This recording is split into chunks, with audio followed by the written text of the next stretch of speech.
Tingnan natin guys, parang may nagkano nang sa tanim ko.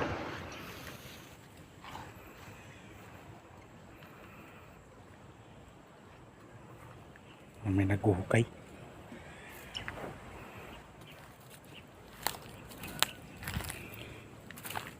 Hoy! Ano hukay mo yung tanim ko dyan? Nangihingi lang ho, wala na makain eh. Eh nakaw, ay nagtatago pa ka. Ano ba yan? Eh, pagkadabot nyo naman ay kaunti lang naman ang aking kukuhan eh. Ay kadami-dami na yung nakuha mo. Oh. Wala yan, hindi yan, ano yan. Oh. Ikaw naman eh, masyado ka naman. Bay, parang isang sako na yan. May sako ka pa. Masyado ka naman madamot eh. Oh. Parang tinatago mo pa, kinakahig mo para hindi ko makita. Wala yan. Ah, napakaraming ano, talaga naman pati puno sinama mo na.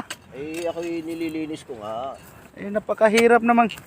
Hindi mo lang nagpapaalam sa may-ari. Eh, kung nagpapasalamat ka na lang at binubungkal ko ang iyong lupa. Nakaw, eh, pagbungkal eh, kasama laman. Abay, isa Talaga mabuno. naman. Oh? Oh. Eh, meron bang ganyan eh, nagbubungkal ng lupa eh, kasama ang laman. Ayan oh, wala ka na makakita ang laman eh. Eh, Oh. talaga naman eh, napakalaki pala ng ano niya, no? Oh.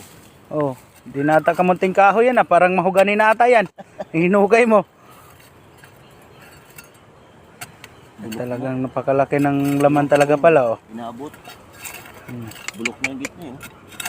Mhm. Ayan ang kamunting kahoy. Naunahan na tayo ng ano, ng mga kapwa.